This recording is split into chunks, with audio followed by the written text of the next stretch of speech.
My name is Wynand Kock, and I am Professor of Practical Theology at Palmer Theological Seminary in Philadelphia, seminary that is part of Eastern University. A lot of time has passed since we were together in one place, and what an incredible time that was. As a young theologian, it was such a privilege to listen to great minds and to hear the heart of theologians who came from all over the world to share their love for God and their love for the church, and to do all of that in the power of the Spirit. It was my first time to hear Professor Jürgen Moltmann speak, and also to be in the same space with Professor Clark Pinnock. Both those theologians have since been very big voices in my own endeavors to do theology. It was also a huge privilege to respond to the work of Carla Poe Hexam and Irvin Hexam. These academics did some amazing research on the charismatic movement in South Africa. I read my own response to them and I realized that I was pretty sharp and pretty short on some responses, because at that time we were facing a very real threat within South Africa, a threat that really went to the heart of the church.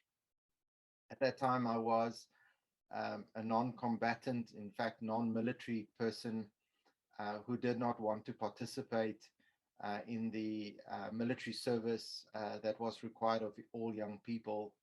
I was working in a township, so-called, very close to where the anti-apartheid struggle was taking place.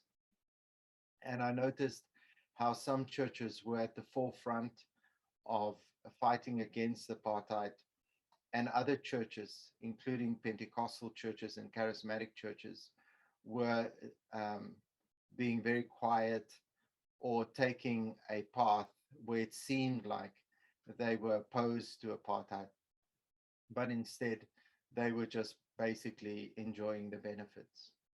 And so when I responded to the research of Poe Hexam and Hexam, I was critical of their understanding of the realities on the ground. And it was especially my concern that some of the charismatic churches at that time were very much into the prosperity gospel, and I didn't see that as a solution for what was going on in South Africa. There was another movement in South Africa at that time, and they're still present, who had a much stronger understanding of God's kingdom breaking into this world at that time, and that gave me a lot of hope. I come from a Pentecostal background, and I basically lost hope at that point that the Pentecostal church, who had an understanding of the Holy Spirit and experience of the Holy Spirit, would do anything to counter apartheid. In fact, the church was segregated and separated just as much as society. And it has since become a conviction of mine that true Pentecostalism is to understand the power of the Spirit to face the injustices within our world. And to live by the Spirit means that we live by the rule of love, and that the rule of love would want us to stand up against all forms of injustice. And so I look back at this time, and I'm so grateful to Dr. Hunter and the committee who decided to invite me to respond. I was a student of Dr. Hunter, and I will always be very grateful for his input into my life and for the work that he has done over the years and the example he has been. And I hope that as we celebrate the 30 years together and we look to the future, that we will truly be a church who are together in one place by the power of the Spirit, and may we speak with one voice, the voice of the Spirit, who is the Spirit of Christ, into this world, and may God bless his church as we work together. The Brighton 91 conference took place during one of the darkest periods in South Africa's apartheid history. My original paper was all doom and gloom. The only positive sign was the South African government's decision to withdraw from Namibia and give the country back to its people. While President Botha was no longer president of the Republic, no one expected big changes under the new President F.W. de Klerk. He was not known to be part of the more progressive leadership of the ruling party. Well, the press, political commentators, and the international community were all wrong. President de Klerk, after taking over the presidency, announced his plans to transform South Africa from a white government to an inclusive democracy. Commentators did not expect much. Former President P.W. Botha was initially seen as a progressive leader. He created new chambers of parliament for the so-called coloured and Indian communities. Unfortunately, the chambers were mainly empowered to deal with their own community issues, and the white parliament was still in control. So much for change. President de Klerk surprised everyone when he announced the release of Nelson Mandela in February 1990. He soon followed this historic event by unbanning all banned liberation movements and eventually started a process to change South Africa into a non-racial democracy. His most important co-workers in the process were a young minister, Rolf Meyer, and an even younger deputy minister, Leon Wessels. The negotiations started in 1990, soon after the release of Nelson Mandela, who spent 27 years in prison. The negotiations had its ups and downs. At one stage, the ruling National Party withdrew for a while. Eventually, the discussions, despite some difficult situations, led to the first democratic elections in South Africa on 27 April 1994. The African National Congress won the election, and Nelson Mandela became the first president of a non-racial democratic South Africa. The post-election negotiations resulted in a few surprises.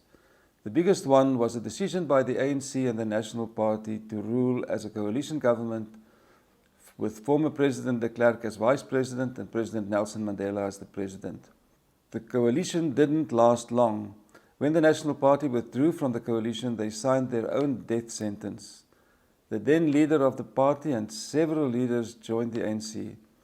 The step caused the end of the National Party, but stability in South Africa. Today, South Africa is a good example of a democratic state.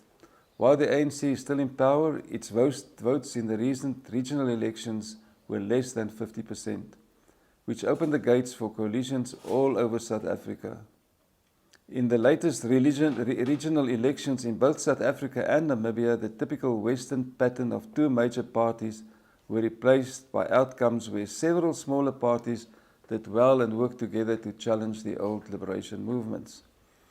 The ANC in South Africa received less than 50% in their regional elections. Even the radical economic freedom fighters voted against the ANC in the elections of often bearers in the towns and cities of South Africa. It's without doubt, together with Namibia, two truly democratic African countries. In Namibia, the ruling party also suffered significant defeats.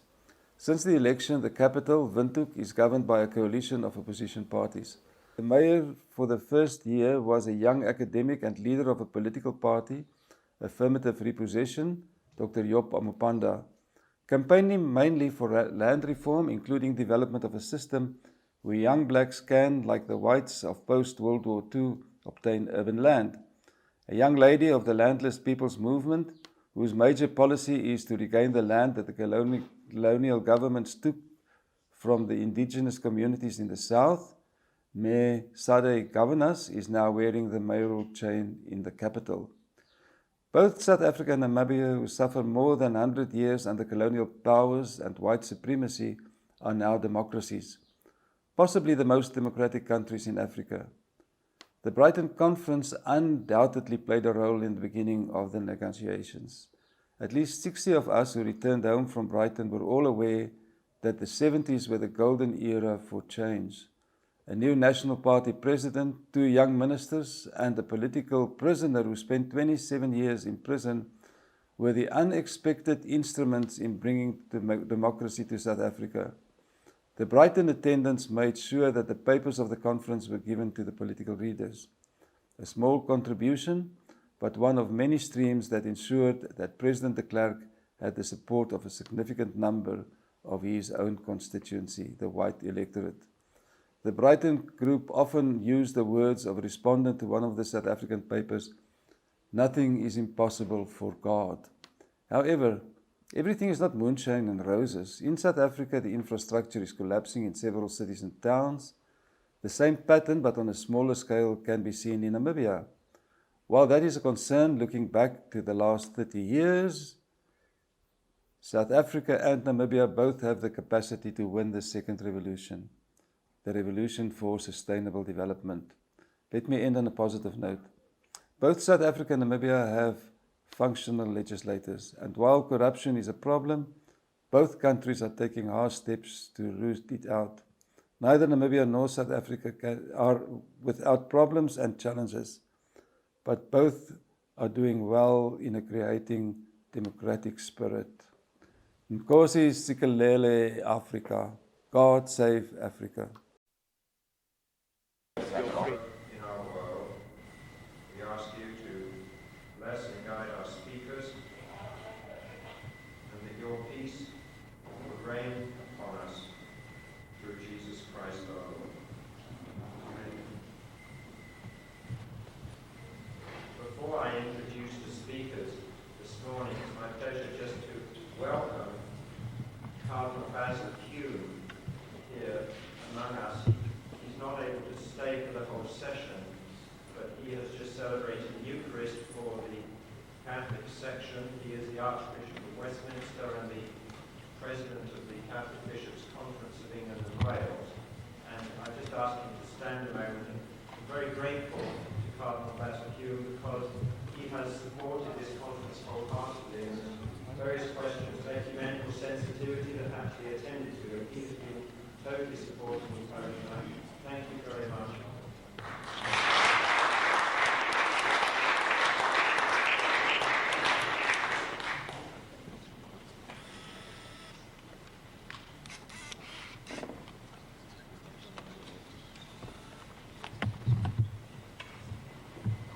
This morning's speakers is one major morning session where we have 2 speakers, a husband and wife, Irving Hexham in the University of Calgary in Alberta, Canada. Irving is Associate Professor in the Department of Religious Studies, and Carla is Professor in the Department of Anthropology. They have written various articles and books, and have specialized in the subject which they're going to speak on today, which is charismatic churches and apartheid in South Africa, and the problem of method in the study of religion. They have spent much time in South Africa, and those of you who are familiar with Numa magazine will have seen articles of theirs more than once in that publication. For example, Carla has written books on matrilineal ideology, the Namibian hero, religion, kinship and economy in Luapula, Zambia. And Irving has written The Irony of Apartheid, Understanding Cults and New Religions, Zulu Religion Texts and Interpretations, Afro-Christian Religion and Healing in Southern Africa, which is the editor.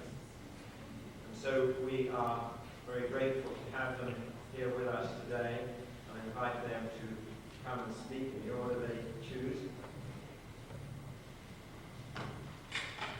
Thank you very much, Peter. This morning I would like to just introduce what I'm going to say, and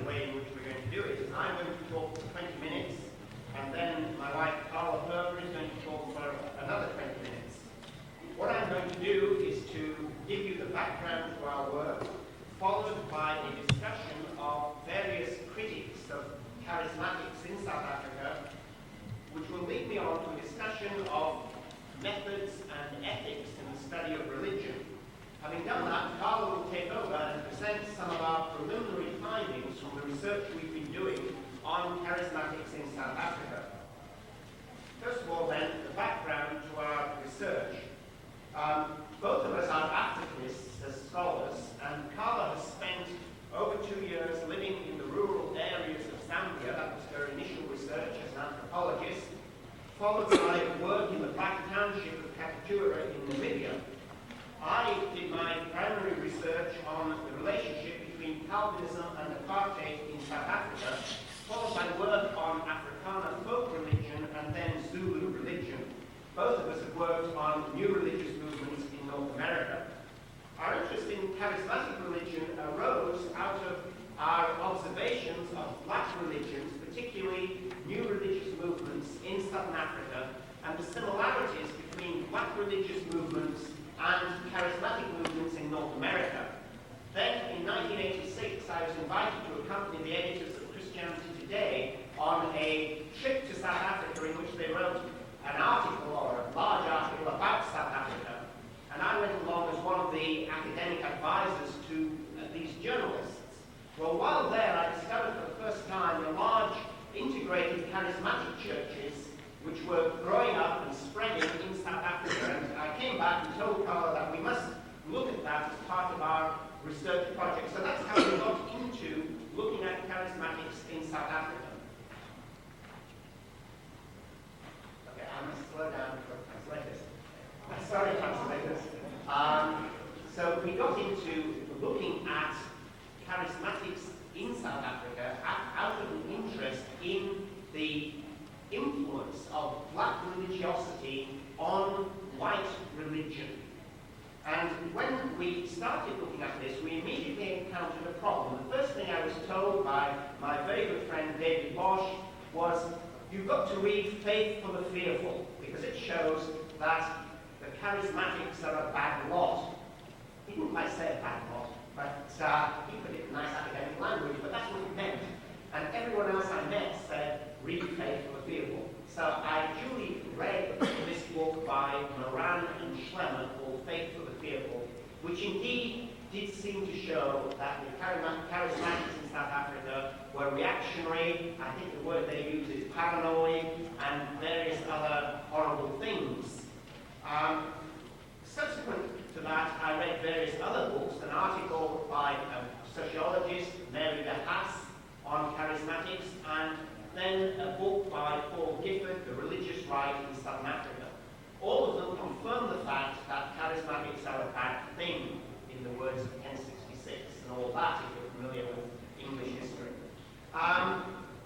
Therefore, before we could really look at charismatics ourselves, or really present our data in a objective setting, one had to analyze the meaning of these criticisms and the significance of these criticisms. Faith for the Fearful is the most important because it is apparently the work of two sociologists, Schlemmer and Moran, who are basing their work on a sociological survey of charismatic churches in Durban, and therefore appears to be very objective. Upon analysis, one finds that the book is nowhere near as objective as it makes out to be, and in fact is very badly put together methodologically. The major problem with the book is that it talks about, and every now and again they make qualifying statements which they then abandon when they make their conclusions. So they will say, we're only talking about this small group of people, and then they will suddenly begin talking about everybody in South Africa, the new charismatic churches. The book itself is based on a sample of 30 new charismatic Christians drawn from the Durban Christian Center. The sampling was done on a non-random basis, which means that it is statistically invalid in terms of generalizations. Not only that, the church which they drew these 30 people from has 3,000 members. So it's 30 people out of 3,000, and from that sample they then generalize and talk about all the churches in Durban, all the new charismatic churches in Durban, and then all new charismatic Christians in South Africa. Well, this is very, very poor methodology, and one could go on at great length showing why and where it is wrong. The use of interpretation. For example, and I'll just give you one brief example. They point out that in the church they examined, 53% of their sample, and just for a minute let's assume their sample was valid, 53% of their sample group supported or claimed to vote nationalist, that is, to vote for the ruling political party in South Africa. They then point out that only 17% of Anglicans and other non-charismatics they interviewed in the Durban area voted nationalist. So it looks as though the charismatic group are far more conservative than the other groups. But this must be put into a context. The churches which they used for their non-charismatic sample were in wealthy areas such as Pinetown and other parts of Durban, where the majority of people do not support the nationalists. The church they drew their sample from is in a working class area where in the general election results for the year after they did their survey, 57% of the population voted nationalist. So in terms of the surrounding culture, which they should be compared with, the charismatics were less conservative than the people they were living among. Schlemmer and Moran never point that out and don't draw on the comparative data. So there's a major problem of interpretation. And they also point out from their own data that, and they say surprisingly, there was no evidence that the charismatics were racists or racialists. In fact, they say this is very surprising and we've got to explain why they don't appear to be racialists. And they give several explanations, one of them being that the charismatics probably knew it was a bad thing to sound racialist. Therefore, they gave the right answers.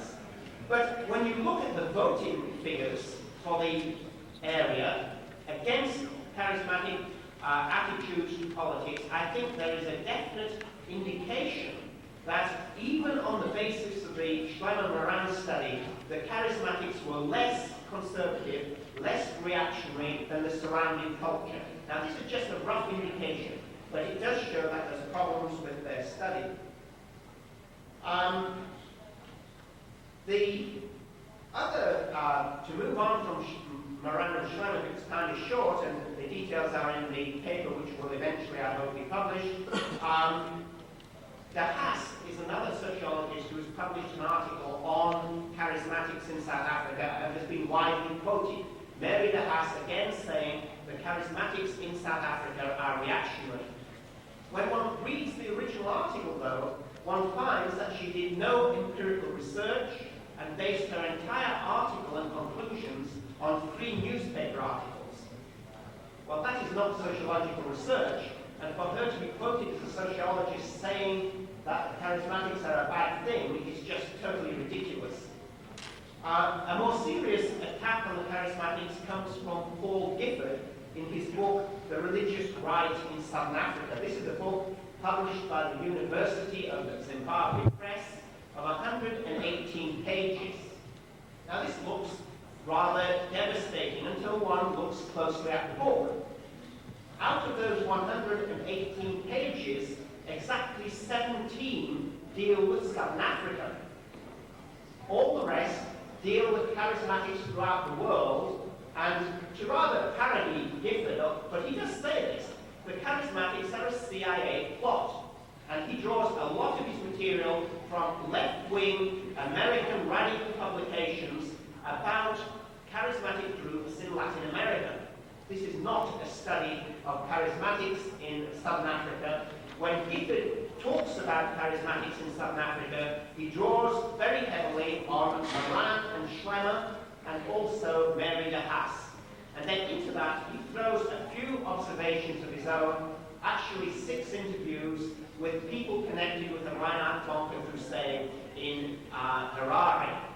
And these interviews, he admits, were not formal interviews. He simply went and talked to people, not even about being charismatics. He was talking about a totally different project, and he just drew a few conclusions from them. So it is not a reliable academic study. There's a 4th writer who has studied charismatics in Southern Africa, or who claims to be doing this, and this is a Swede. Unfortunately, he says one cannot quote from his works, which makes it very difficult to comment on his works. All I would like to say about his works is that, as far as I can see, he appears to have a very poor idea of what an actual interview involves. It would appear he goes and talks to people over coffee and then writes this up. And when I say it would appear, this is from talking to some of the people he interviewed. They said he never approached them for a formal interview.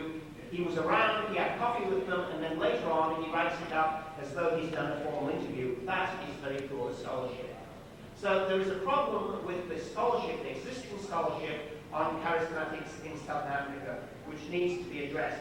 Two other criticisms are made of charismatics in Southern Africa. The first is the American connection, and this is made by all the critics, that the charismatics in Southern Africa are basically American. This, I think, simply shows a lack of meeting with the charismatics in Southern Africa. The American influence is strong, but so also is the influence of young Joe, who is Korean. There's a very strong British influence. There's a strong New Zealand influence. There are various groups influencing charismatics in South Africa, and most important of all, there is the indigenous black influence and indigenous white influence coming from Andrew Murray and the holiness movements of the 19th century. So there are many influences, it's not simply American. Secondly, there is a criticism of the prosperity gospel, and here in an article, an academic article, Paul Gifford does the best critique of the prosperity gospel that I've seen. But the problem here is that in criticizing Kenneth Hagin and the fact that Hagin's books are used by or read by people in South Africa, the assumption is made that blacks are manipulable puppets, that you have this large black audience in South Africa or Southern Africa, and these white evangelists come along and they give them this literature, and the blacks simply suck it up like sponges. It gives no initiative to the blacks themselves. And there is no evidence that Gifford or anyone else has asked any of the blacks why they read this literature and what they get out of this literature. And the important thing in trying to understand the charismatics in Southern Africa and the popularity, and there is definitely a popularity of the prosperity gospel, the important question to ask is why are blacks attracted to it? Now, Gifford, at the very end of this article I mentioned, does suggest that there is something in African traditional religion that may make the prosperity gospel appealing to blacks. And in doing so, he quotes Professor Daniel, who will be speaking on Saturday morning. This, I think, is the key. The prosperity gospel may be very American, but perhaps Hagin and others, in turn, have been influenced by Africa in the first place. And I make that as a very serious suggestion, that there is an interaction between groups which is far more complex than most people take seriously. And if Hagin has picked up some of his ideas from some indigenous religious movements, we're dealing with folk religion. And we need to understand the dynamics of folk religion, and we need to realize that when an American reads Kenneth Hagin or any of these writers, and a South African black reads these writers, they read different things. The question is, what is being read into these books? Why do people read them? And one suggestion I would make is that Hagin talks a lot about visions and dreams. What could be more African than a vision and a dream? Try to read Ron Seiler and see where he talks about visions and dreams. He doesn't. I mean, he does in a vague sort of academic sense, but he doesn't say, God spoke to me in a dream or God appeared to me in a vision. Kenneth Hagin says that, and people identify with that. And it may be that many people who read these books read them not for the prosperity thing, but for the visions and dreams. And this has got to be investigated. Well, finally, in my last section, I want to deal with the question of ethics. In Canada, at least, there is a very strict code of research ethics. For us to do research with any funding from our university or from the government funding agency, the Social Sciences and Humanities Research Council, one must meet certain ethical requirements which are approved by an ethics committee. And among these ethical requirements, the people you interview must be clearly informed that they are being interviewed. They must be free to break the interview at any point, and they must know something of what you intend to do with the material you're gathering. And if you go to a church to observe what is happening as a participant observer, where each individual in the congregation doesn't know you're there studying them, there is the requirement that at least the leadership of that group must have approved you're going there. You can't simply drop in and not tell anyone you're there. And there are many other requirements along these lines. I have, in fact, a copy of our ethical statement which we use for our most recent research. This has been tightened up recently by the Canadians again in terms of getting written consent for long interviews. And we've had to incorporate that. Now that's awkward, and it makes things a nuisance. But on the other hand, I think it's very important to be ethical. Far too many people barge into situations, snoop around, and write up about it afterwards without the people they've been studying knowing they were being studied. And that's misusing people. Secondly, there is a big question of research methodology, and here I'm really going to step on toes, because there is a major difference, I would argue, between the approach taken by sociologists, anthropologists, people in the social sciences generally, and theologians. We are dealing with a different type of text to the theologian. What we want to do is to go out and get our hands dirty and meet the people at grassroots level and record and see what they're doing and saying. The theologian usually approaches with the Bible or some other book and makes deductions from that text. The problem is, in recent years, a number of theologians and others have taken up the idea that doing an interview, doing a survey is easy. All you do is get a piece of paper, you put some questions on it, you hand it out, you get it back, and that's a survey. Well, that's not a survey. And going along to a meeting and just sitting there is not participant observation. There are very well-defined methods which have been worked out and debated for years in specific disciplines. And if you want to do anthropological research, participant observation, life history interviewing, you need to be trained, or at least you need to study how these things are done. You can't just go in blind. Now, some people do go in blind and do some good work. Stephen Hayes, whose pictures are on a little pamphlet here, has done some excellent work without any real formal training in interviewing. But very often people do poor work in this area, and one must be very careful on how one sets up a research program for something like a charismatic movement. At this point, I will end and hand over to Carl.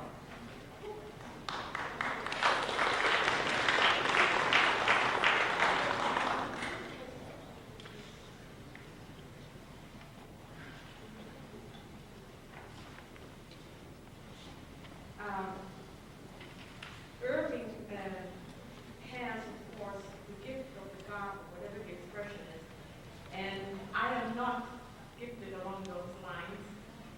And usually he does the talking and I do the writing. This time, before we came to this conference, I organized the conference and was busy with it, and so he had to do some of the writing, and now I'm supposed to do some of the talking. Well, anyway, we'll see how we get along. I want to approach this somewhat differently because you have to understand that as a scholar in a secular university, I have to translate this stuff to a secular reading audience. So then I always have to start with what I mean by charismatic Christianity. And I finally decided that for the moment what I mean by it is that charismatic Christianity is a global, experiential, imaginative, and deconstructive, in other words, popular religiosity. Now, it is Christian because it's... Say that again, please.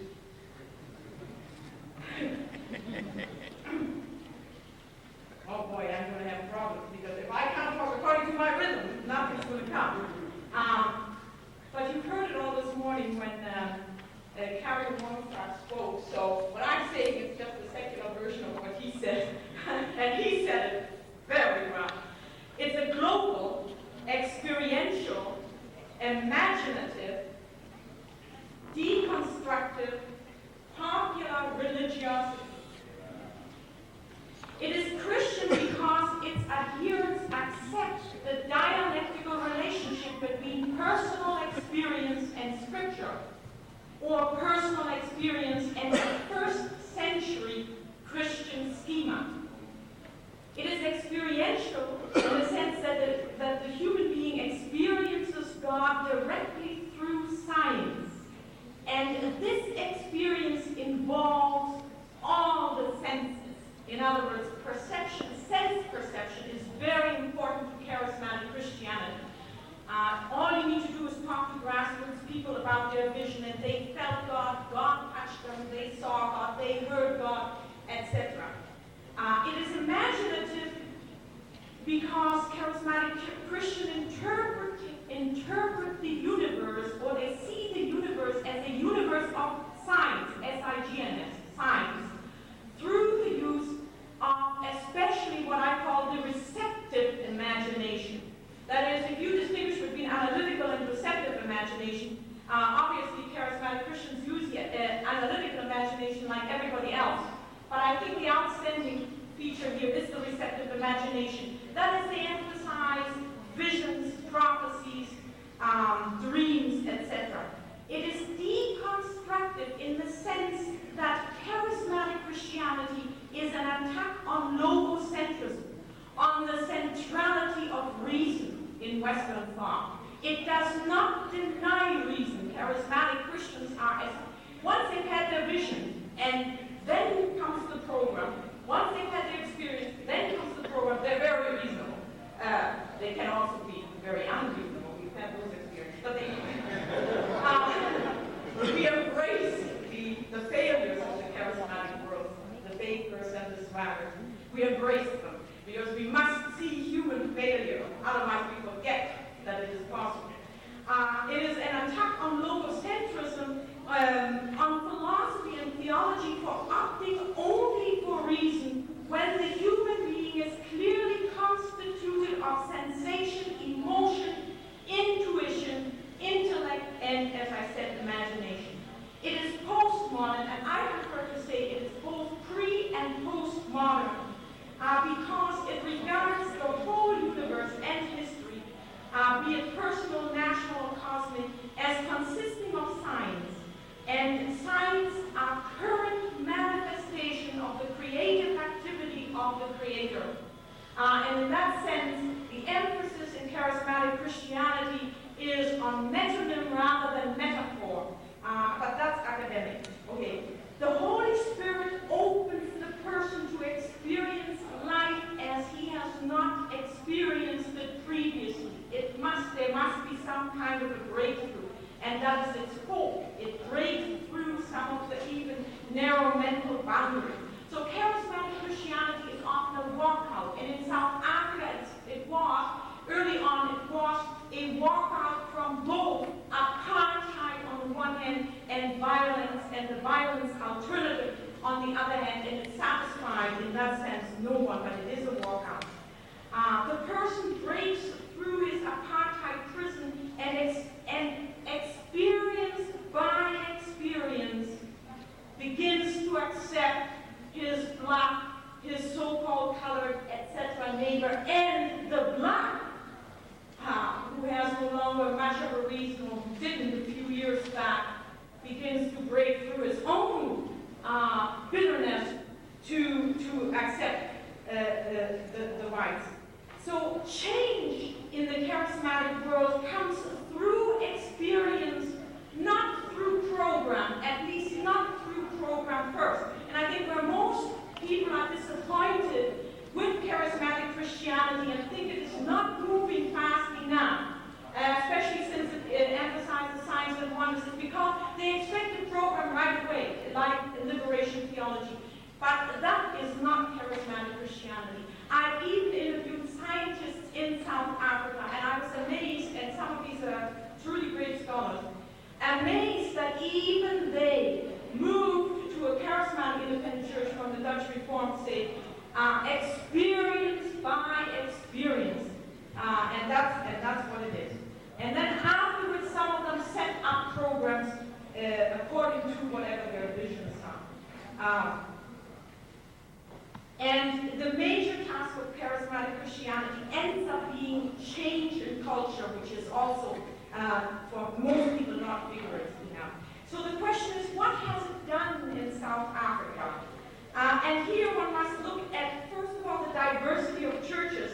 And it becomes very complex because Irving and I, we started looking at a lot of the white-founded but integrated charismatic churches. And by integrated, it means they had anything from 5% blacks to, say, 70% blacks, by which must be included Indians, so-called colors. Forgive me, I'm using that language, it's disappearing, but I'm using it here now, and blacks. You have this tremendous variation. So you have to look at the diversity of these churches. Look at whether or not they have multicolored leadership. Which is still a problem in some of these churches, as many of you know. And then we looked at independent ministries. For example, a ministry like Paul Lakshman, who is an Indian from Chatsworth. He actually was very well off materially because he has his own factory. And has then had his wife running the factory while he started the ministry.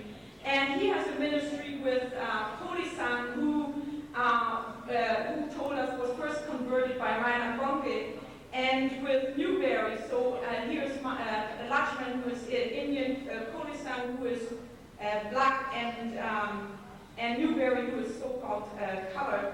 Now, their ministry, like any ministry in South Africa, is of course controversial because they are kind of a walkout. So one has to look at the change through, one has to look at change in South Africa through a process of repentance, of a slow movement, of ministers who run a big church and think now they've heard the word, and then 2 years down the road they're back on their knees repenting because their mind was still too narrow, and they move on a little bit, and then a few years down the road they're back on their knees again. Ray McCauley's been on his knees a few times along these lines, and he's always still seen as too conservative, but believe me, there are people who are more conservative. And when you think where they came from, where some of them have not even sat beside a black, then you begin to understand that they are moving, but never moving fast enough. So you have to understand this change through progression of experiences. And you have to, and then we also look at change by just looking at some of the interracial businesses. People always ask us, for example, so you looked at these churches, and at one time you showed a video, and some South Africans objected to the video. I think even some people are sitting right here in this audience, no doubt there was one. And said, well, that's a selective view. You show black and whites dancing together on the video, but do they do anything after church service? So we pursued this, and as anthropologists, we are, forgive me, very nosy people. And when we do our interviews, when I do my interviews, when I do live history type interviews as against other interviews, I make sure that I am in the person's business as well as in the person's home. That's terrible to have to maneuver my way into people's homes and their businesses, but how else can you see? Because what people say is not always what they do, as you well know. And there were some exciting things going on, never enough, but there were some that were going on. Most of you knew of the Glenridge Church in Durban, for example, the typical sort of young church who started out by going on a 21-day fast, black and white together, came up with this music we see in New South Africa, and that black and white group worked together. They have since dispersed, as often happens, because they ended up, blacks and whites together, spending 24 hours sorting out one another's problems with each other.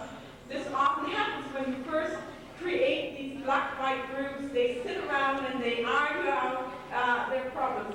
And then, of course, the business falls aside. But they did manage for a number of years, and they still have good contact. We should have been playing this music here. I'm really sad to see that it's not there. And I might also say one of the sad things is that some of the charismatic Christians in the end did not particularly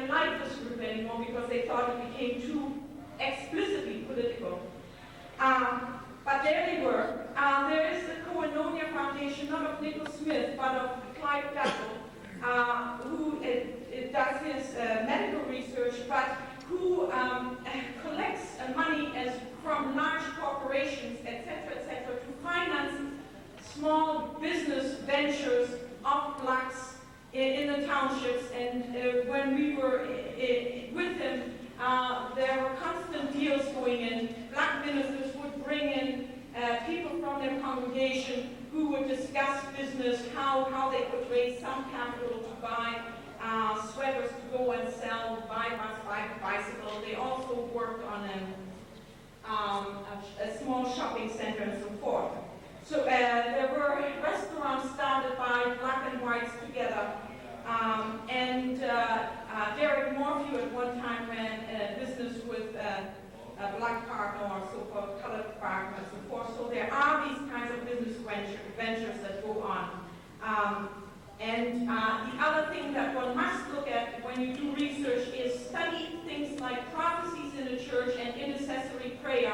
I found intercessory prayer particularly interesting because people distinguish between intercessory prayer that was of a personal nature and prayer that was of a political nature, that is, they read the newspapers. Now, many of these people were, again, still too conservative for some people's liking, but nevertheless, they had a chain of it, and some of the prayers were useful in the sense that Afrikaners were able to say that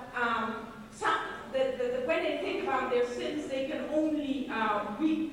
There are no words to explain it, and they simply have to move forward.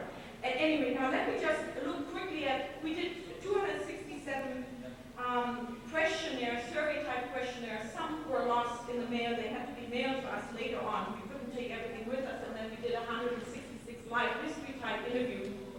And I'm just going to give you a brief interview for the few minutes I have left, and then arbitrarily stop, and then people can just ask questions.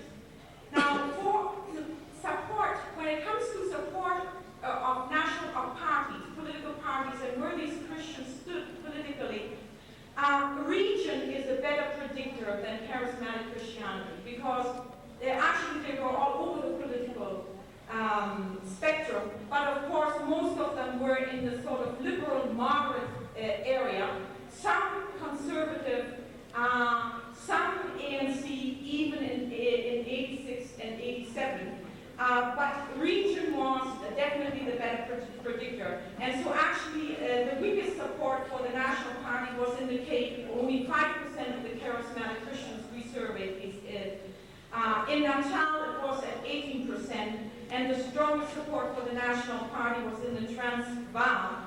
About 73% claimed to be supporters of the National Party.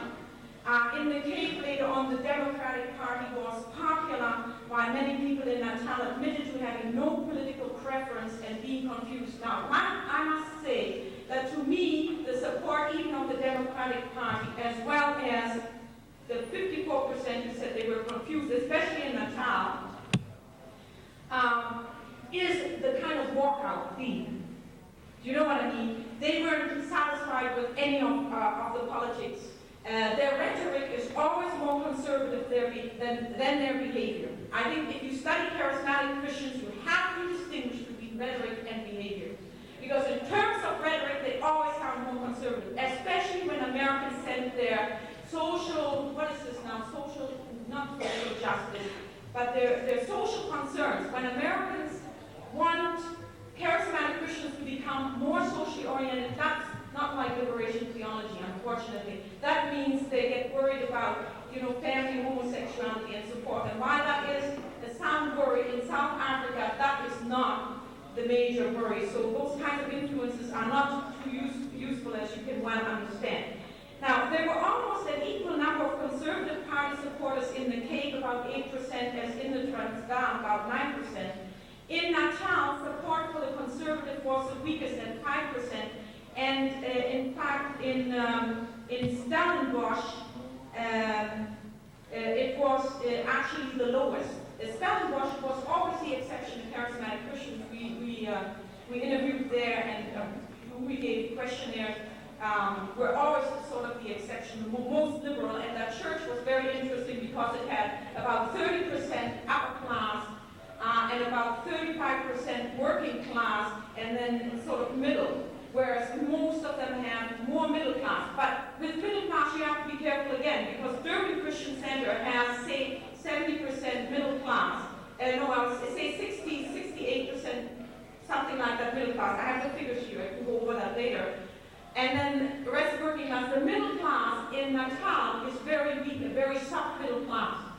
no solid earning base. And many of them are English who feel they must, there's a status thing associated with that. The English ought to be studied in their own right.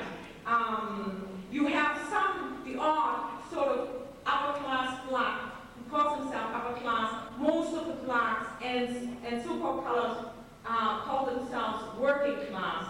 And actually, I'm running out of time. I must just say, I found it very interesting, and I talked to somebody earlier, that in Mitchell's Plain, where one of the works is going, the congregation there of so-called colored blacks was really keen on raising, on family life, on the education of their children. And I might just say that the business project which they were running, they insisted that a certain percentage of profit be returned to a project, especially education, because most of them were supplementing the education of their children, especially in math and science, by paying for teachers out of little homes. So these little ventures go on there. Well, I haven't even touched on the important points, but maybe we should just leave it open to questions and start talking. Sorry? Oh yes, there are 2 responses.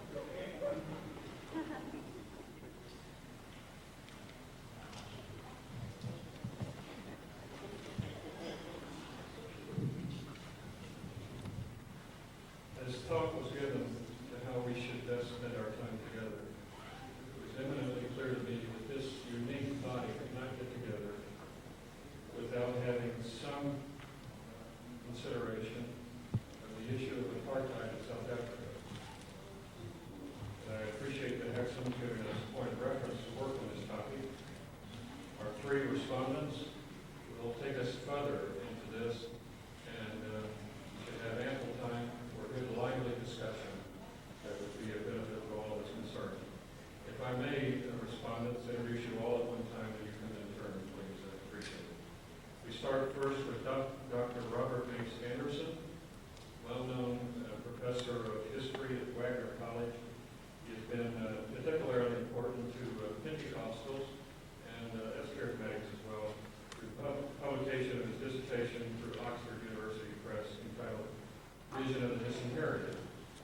I was among those who was first teaching a course about Pentecostalism years ago, right when the book came out, started using this as a textbook, and have continued to find it valuable through the years.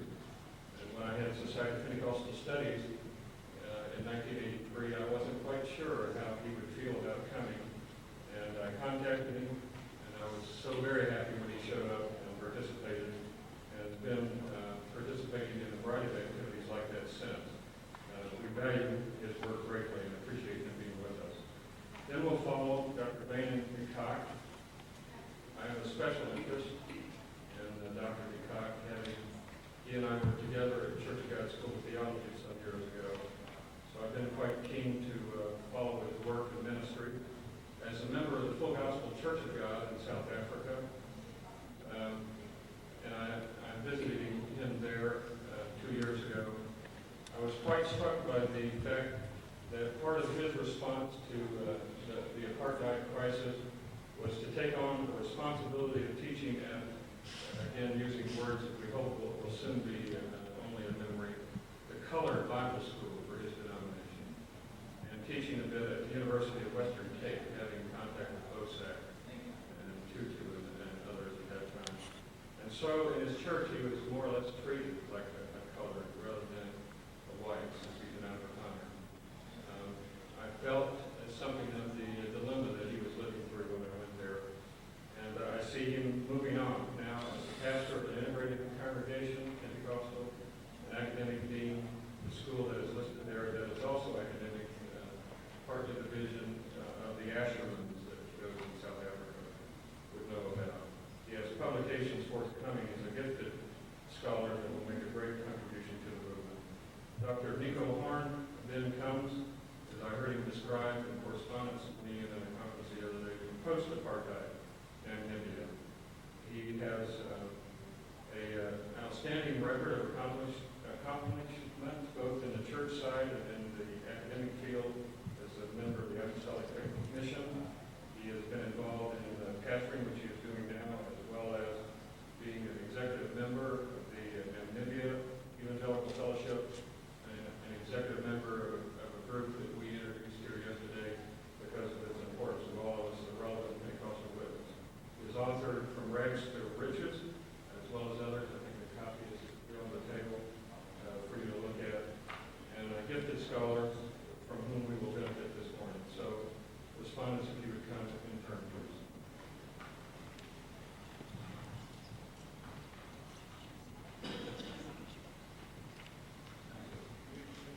The Hexham's paper contributes to our understanding of the new charismatics in South Africa. They show that the new charismatics they study were relatively free of racist attitudes, and that there is a high level of racial integration at the congregational level and in their mass meetings.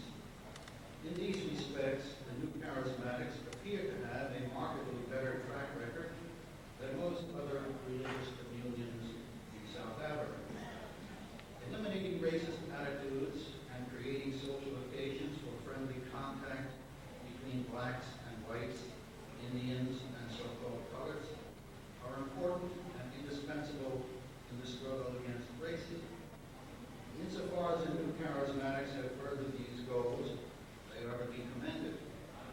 The Hexhams are right in their assertion that they have not been commended, but more often condemned. In their endeavor to correct this perceived injustice, however, the Hexhams have overreached themselves. The overall tenor of their paper suggests that the new charismatics' position on the race issue in South Africa is above reproach. They therefore take to task a number of writers who do not share their own overly positive assessment of the new charismatics. Their findings, the Hexhams tell us, are, and I quote, totally unscientific, totally invalid, and are to be completely rejected.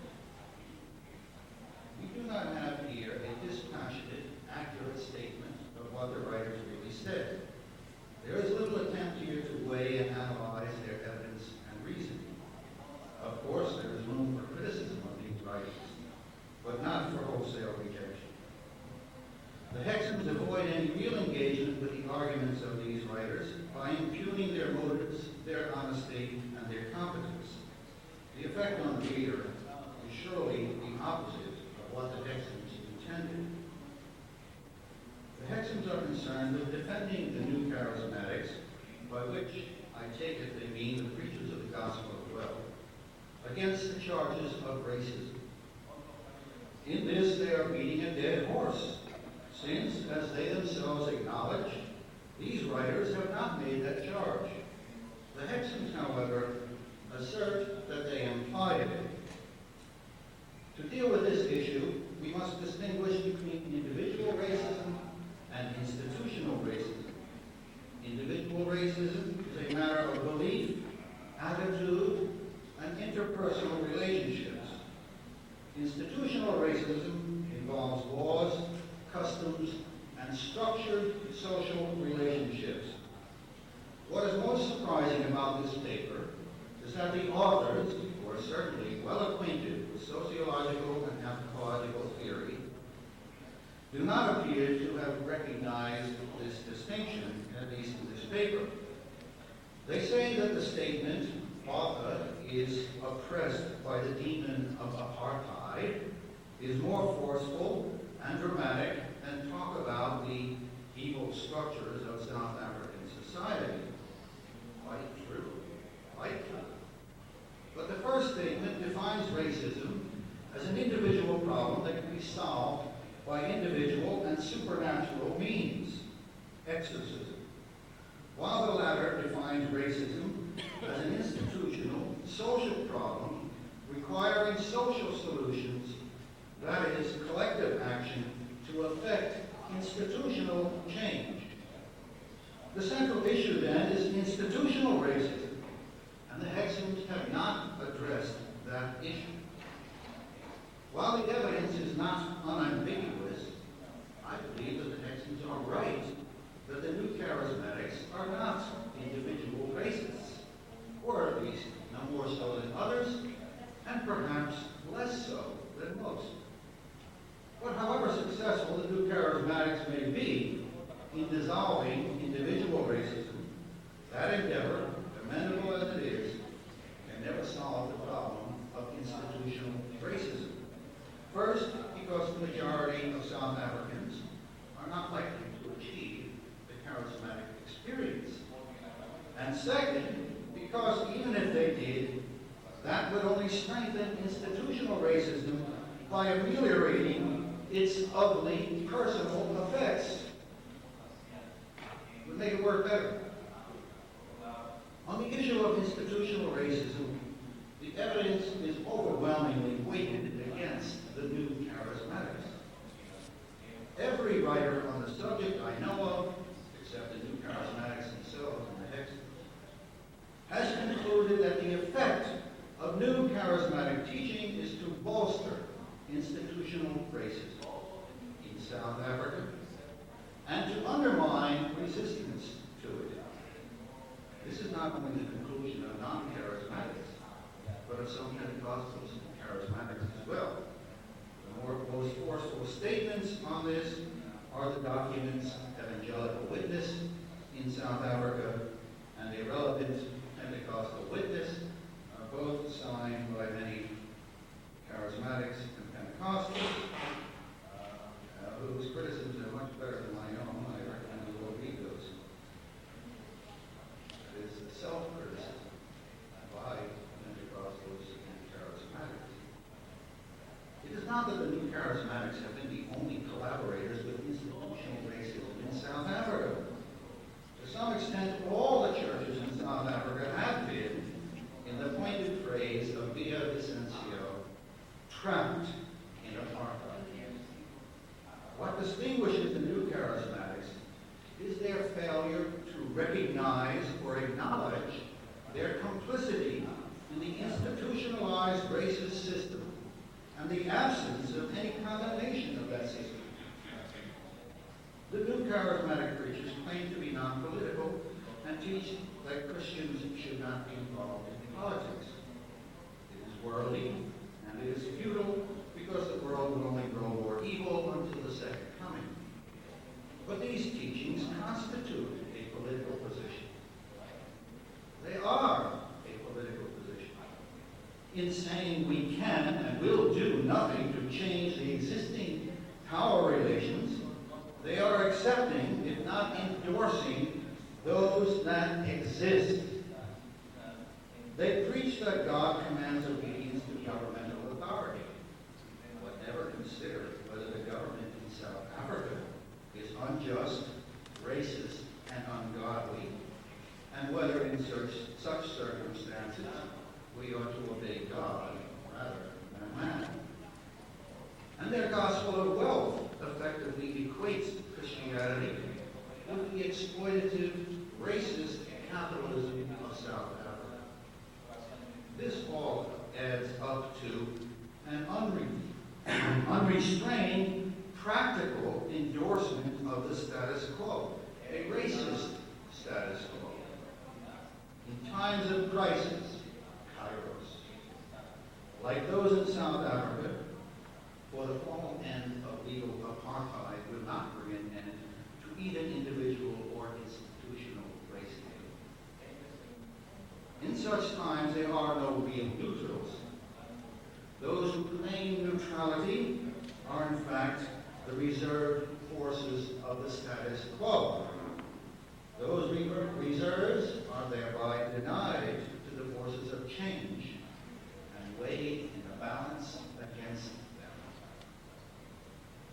In the most charitable analysis possible, I believe one must conclude that the new charismatics, many perhaps unintentionally, effectively support institutional racism, however free from racist attitudes they may be as individuals. After all, the Dutch Reformed Church of South Africa, while supporting apartheid, also proclaimed that, and I quote, racism is a serious sin which may not be defended or practiced by any person or church. Clearly showing that one can be opposed to individual racism and yet nevertheless support a racist system. And I think the new charismatics are much closer to that side of the spectrum, more so than others. It would be easy to scapegoat the new charismatics, but the history of the Pentecostal and charismatic movements shows that the problem inherent inherent in the new charismatic movement of South Africa is a hothouse example, differing in degree, but not in kind, from that which has chronically plagued the larger movement. That problem is an inadequate social theory and an inadequate, dare I say it, social gospel. In this, the movement has lost touch with its own roots in 19th century evangelicalism. Those evangelicals were in the forefront of the struggle against slavery, the institutional form of racism in their day and place. They defied their governments and broke the law to lead slaves to freedom. Some even approved or condoned armed struggle. John Brown's rape. The movement has also lost touch with its own interracial beginnings in the Azusa revival. Racist attitudes were indeed dissolved in that revival, but the movement quickly succumbed to the institutional racism of the larger society. As a friendly outsider, I leave you with what might be a presumptuous question coming from me. Is it not time to return to the roots and to develop a social gospel adequate to the needs of the vast majority of the world's Pentecostals and Charismatics who are poor, non-white, and victims of unjust social systems? Thank you.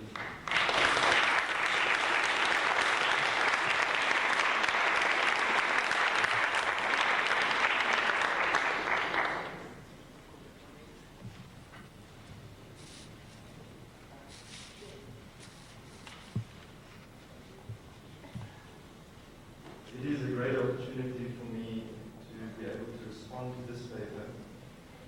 Little is required to convince an Afrikaans-speaking South African Pentecostal to respond to a paper on this topic presented by non-South Africans at the International Gathering of Pentecostals and Charismatics. If you add to this that the authors are observers and not themselves participants in the movement, one can quickly discern that the dynamics are right for a lively and I hope a fruitful discussion. I had to work with something like 90 pages in responding to this paper. The Hexams have given us a lot of information, and I tried to summarize in my response what they are saying and also come up with some kind of a thesis. And it seems to me that the authors attempt to do the following four things. First, they describe the charismatics and their critics in South Africa. Second, they place methodological and ethical questions on the table for discussion. This is done in approximately 40 pages in the first draft that I received, followed by another 17 pages in part 2 of the first draft. Third, the authors seek to construct an ethical code for social research, a direct result of which would be a more equitable treatment of charismatics in social research. Fourth, this extensive prolegomena gives way to an interpretive analysis of quantitative and qualitative data, which results in a preliminary profile of charismatics in South Africa. Now, if you look at all that information, I ask myself, what is the thesis? It appears to me that the thesis statement can be formulated as follows: that the charismatic churches in South Africa are playing a role in the formation of a new culture in South Africa by providing the opportunity for exposure to and interaction with people from different racial backgrounds. There are several things which I would like to express appreciation to the authors, not least of which is their effort to ensure a social analysis of charismatic movement, that it is conducted in a professional and unbiased fashion.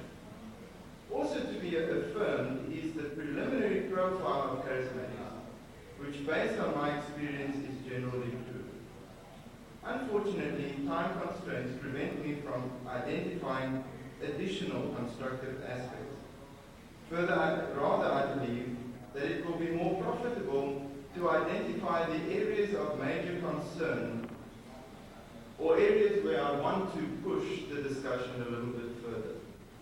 My first concern is with the interpretative and quantitative data as have been presented, especially by Carla Poe.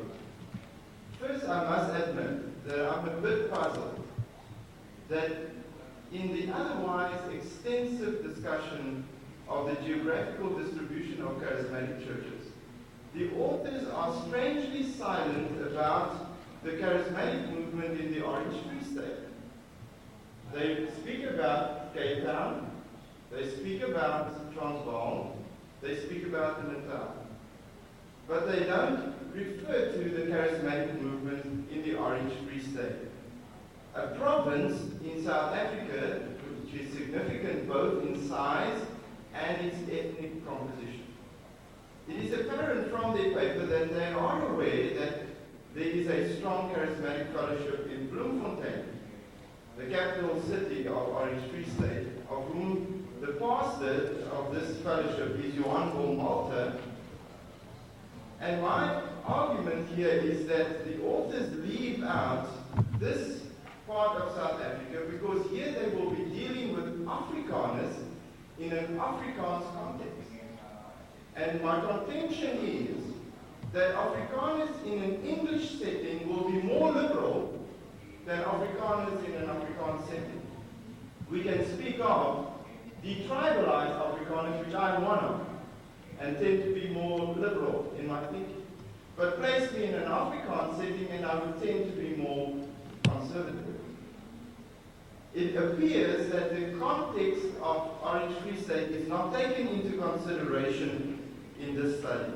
My second concern is in the quantitative-qualitative analysis is the author's preoccupation with mega churches and successful affluent leaders. I appreciate where the authors come from and their own struggle in their own lives. But this should also be appreciated in South Africa.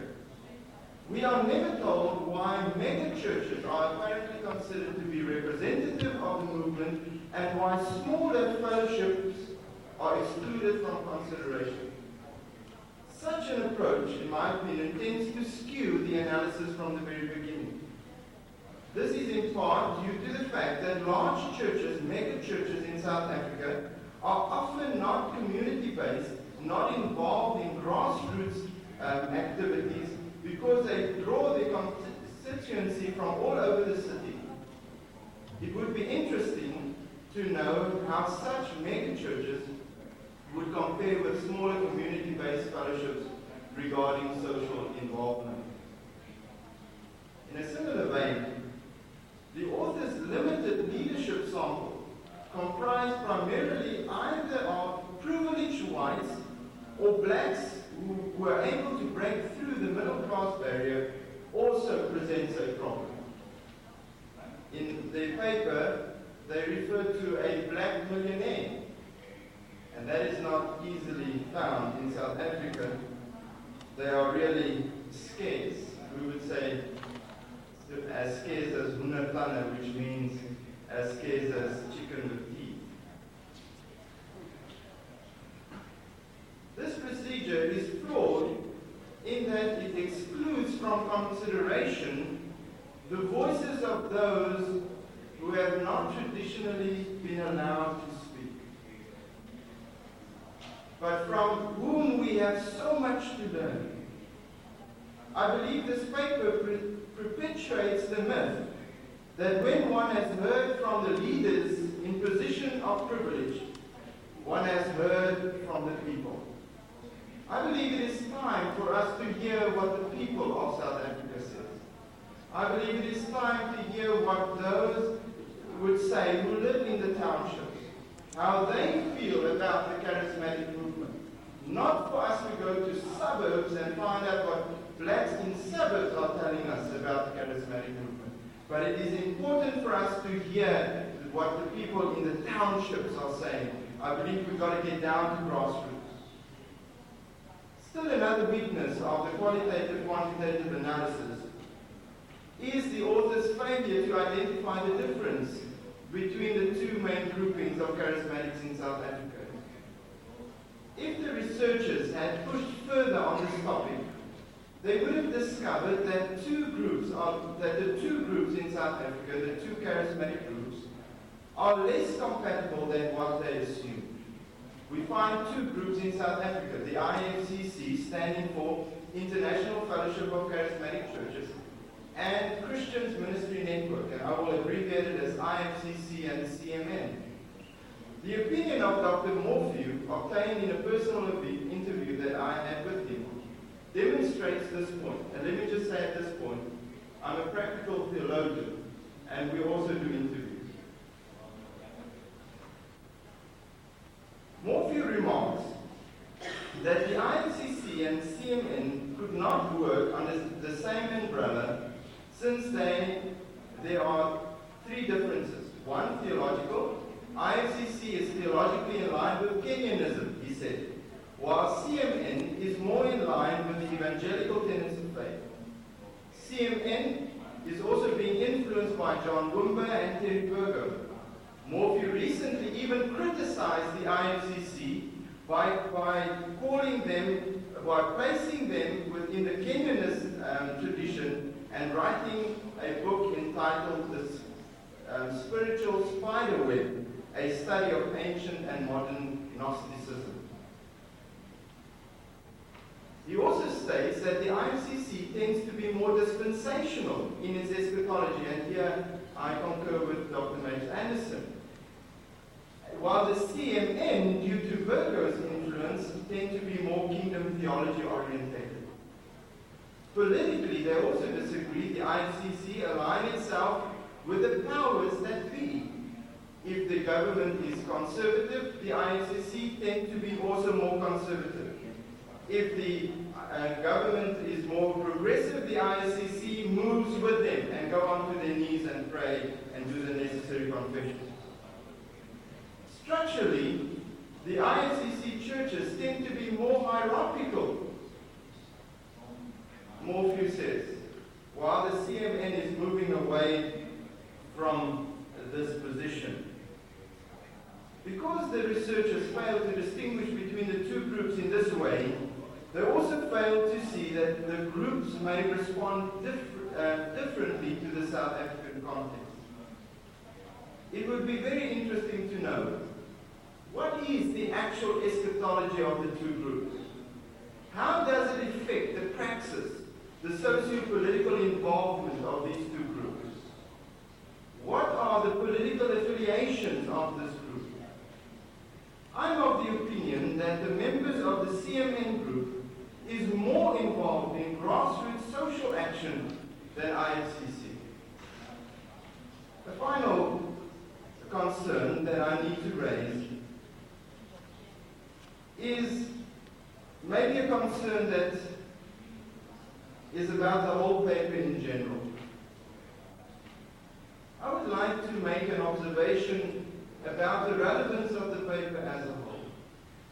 It strikes me, and forgive me by saying this, it strikes me that this paper is quite outdated.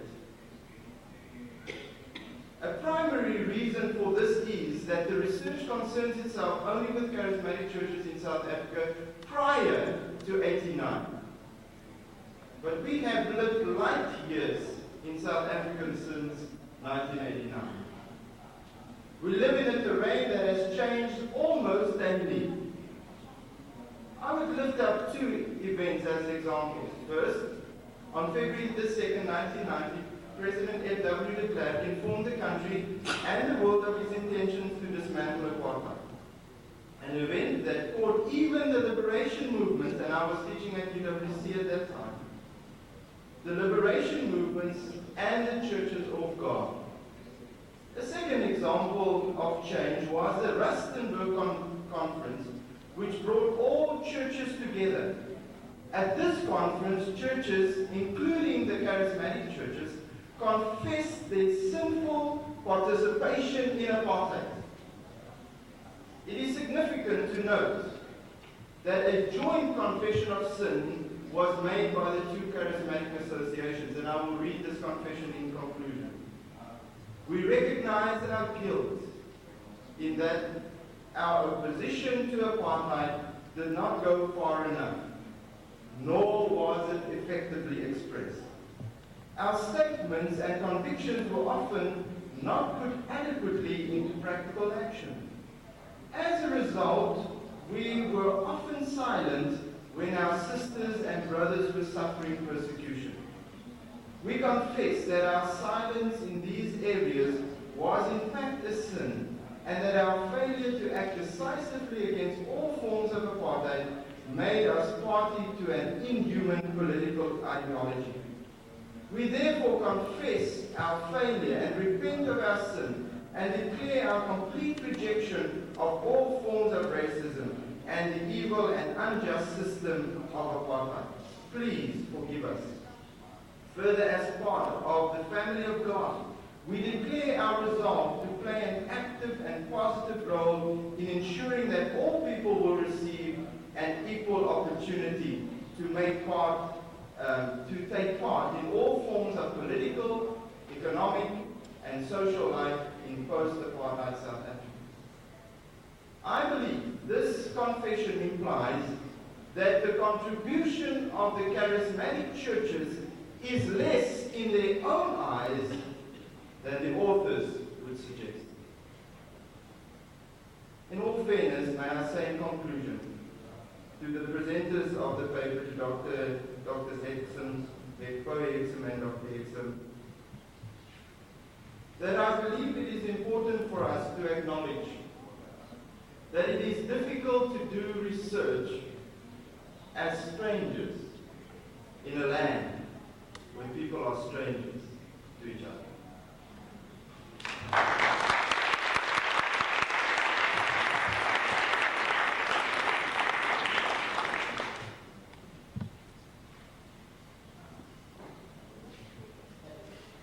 It's also difficult to be a third respondent when the first and second has stolen all your ideas.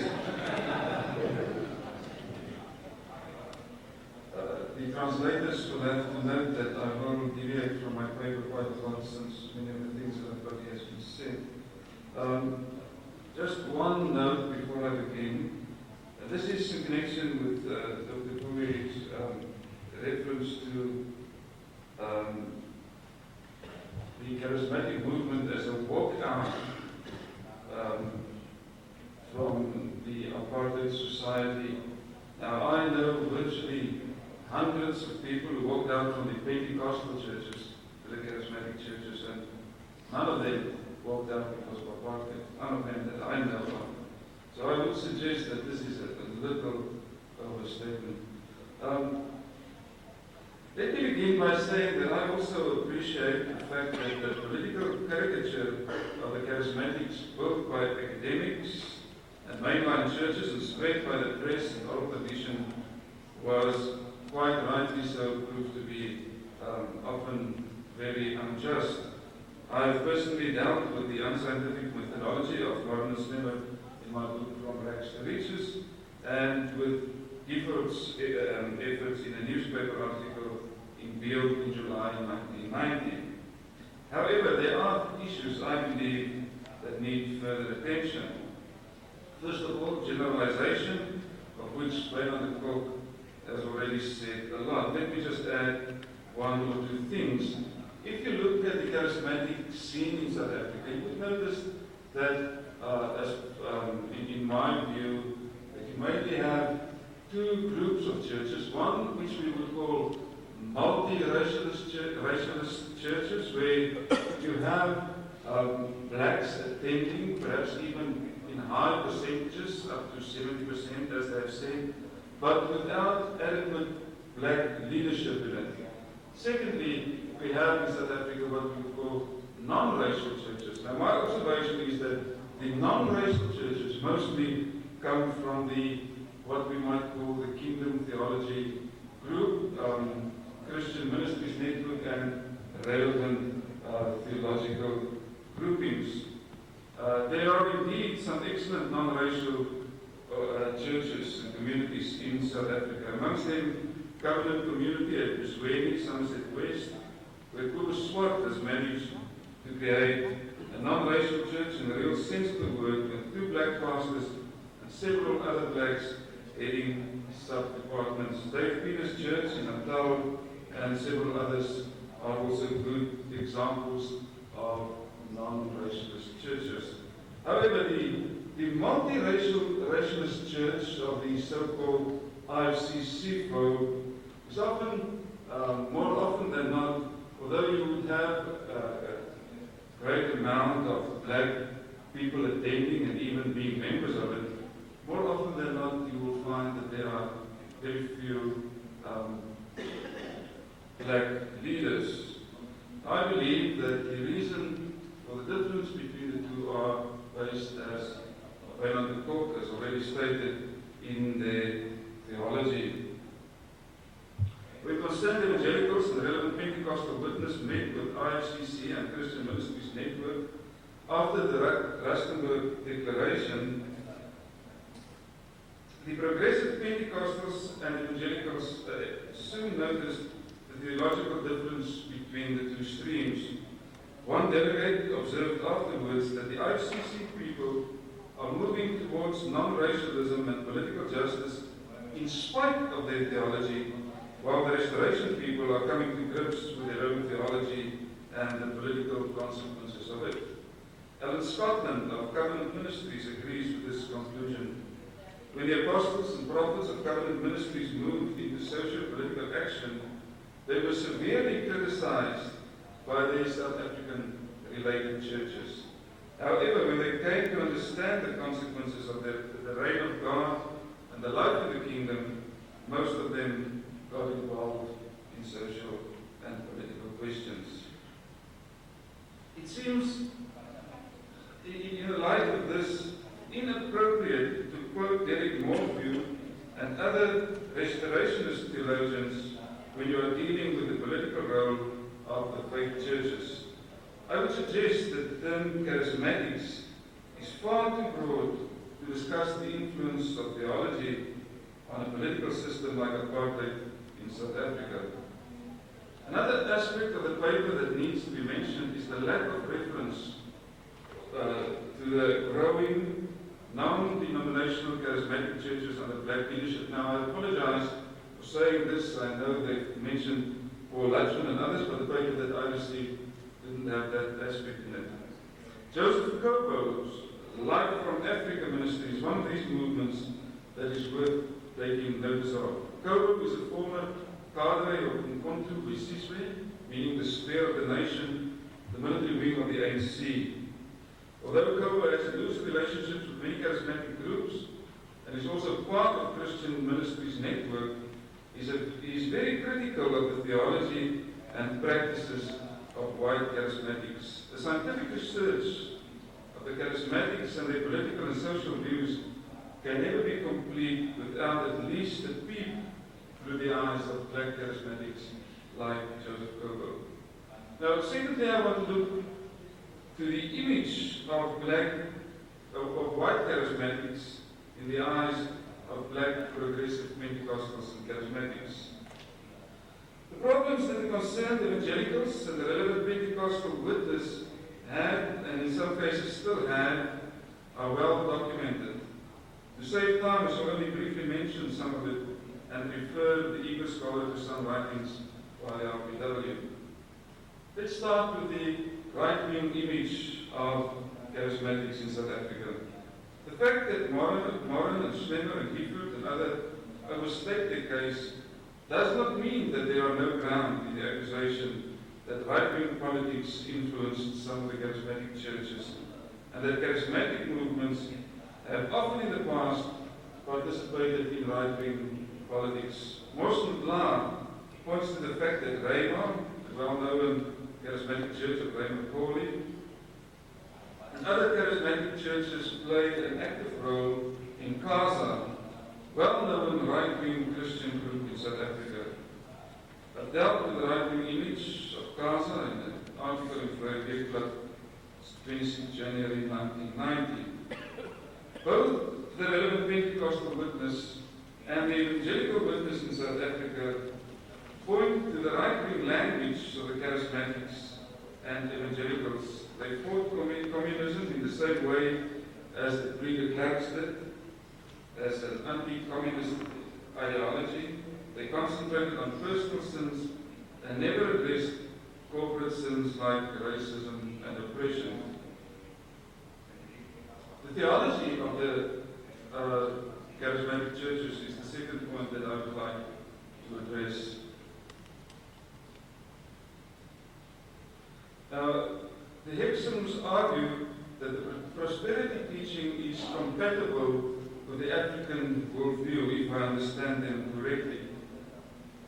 However, concerned evangelicals in their evangelical witness are very harsh in their condemnation of this theological trend in South Africa. And I'd like to quote from Iwiza.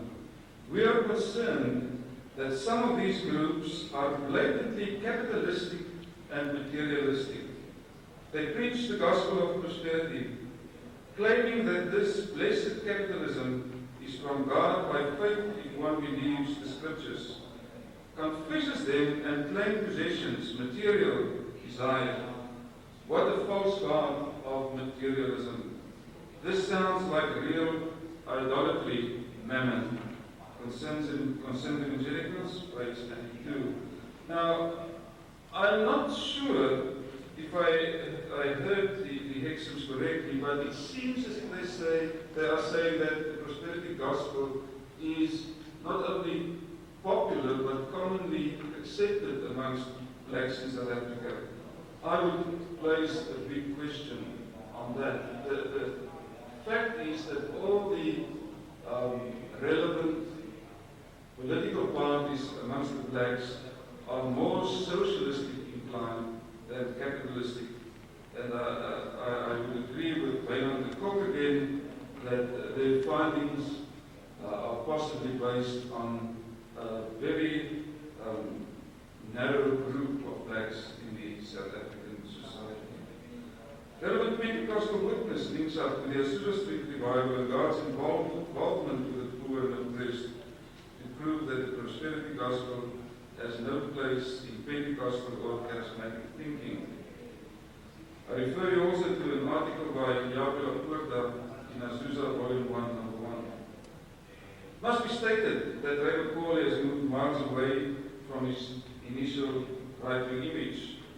Although there is still tension between him and the progressive Pentecostals, charismatics and evangelicals, he is gaining credibility for the role he is presently playing in the South African situation. However, RPW members are concerned that this change is just part of Reverend Corley's dynamic personality and his ability to adapt to new situations and challenges. This does not mean that they question his bona fides, but they do feel that as long as the new insights of Napoleon and other leaders do not reflect in their theology, less sincere charismatic leaders will simply jump on the bandwagon without the experience of a change of heart. It will also be possible for charismatics in the faith movement to lose their prophetic relevance the moment right-wing politics regains credibility and power in South Africa. There is a last point that I would like to make, and that is the absence of black leadership in the charismatic movement. Now, I do admit that this is a very controversial issue, and while critical blacks point to the absence of black leadership in white-led multiracial churches, white charismatic leaders state their willingness to share leadership with blacks, provided that it does not bear the mark of tokenism, which is also acceptable. However, it must be pointed out that even moderate white charismatic leaders like Kobus Swart of Bisweni and evangelist Gerald Kennedy see the absence of black leadership in most so-called multiracial, other than in contrast with non-racial, multiracial churches, as signs of racial prejudice. John Maloma prominently Pentecostal in the Transvaal once said to me, if I want to rub shoulders with a white man, I go to Checkers, which is a big chain store, meaning that just going to church together doesn't prove any point. Closely linked with this point is the accusation that the white charismatic leaders are often paternalistic in their approach towards black pastors in their own ranks. At the meeting between IFCC and CMN on the one hand, and RPW and CE on the other, prominent black Christian leader Caesar Monobatsi accused Ray McCauley of being paternalistic towards his black co-pastors. Conclusion. The paper of the Exums is commendable and part of the ongoing debate between charismatics and academics, and on that level we do not have a quarrel with them. They are also possibly correct that the charismatics, including the faith movement, have done more than most of the other dominant white religious groups in South Africa to normalize race relations on a personal level. However, like all of us, the charismatics lack a sense of social concern and the understanding of the social structures of society. Let me lastly just quickly page through the reasons, what I believe, for change, political change in South Africa, and then quickly measure the role of charismatics to it. Why was apartheid eventually abandoned as policy by the Nationalist Party in South Africa? I identified 4 reasons. There might be more. I'm not a political scientist, but 4 reasons are often commonly acknowledged. First of all, the international disinvestment and boycott program against South Africa. Now let me say personally that as far as boycotts and disinvestments are concerned, I often feel like a man who sees his mother-in-law driving over a cliff with his new motor car. And therefore we can understand why the charismatics did not participate in the project. Nevertheless, this was always rejected by charismatics, and in this sense, they did not play a role in the end of apartheid. Secondly, the Defiance Campaign of 1989, which was a non-violence demonstration in South Africa against apartheid. White Pentecostal and charismatic communities with a faith theological background rejected it. However, many charismatics with a kingdom orientation actively participated, both black and white, amongst them Chris Wynand, Jonathan Leach, Prof, and others. When Jonathan Leach attended the first march against apartheid in Durban at the end of 1988, he had a big banner with the words, "Jesus is Lord" on it. And the police force, of course, at that stage were not trained in democratic protests, so they took off everything that they could get. They told him you could get your banner at the police station the next morning. When he got there, all the things that were taken off from people were written in a register, and amongst them were 5 AK-47 machine guns, 5 petrol bombs, and 1 Jesus is Lord poster.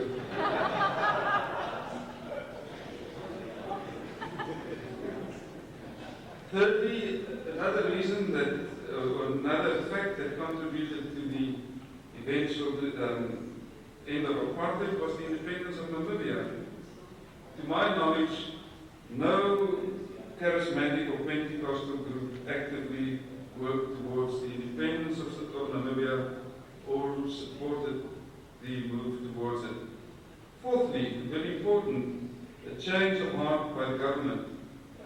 Once again, charismatics as a whole did not play a major role in discrediting the ideology of apartheid.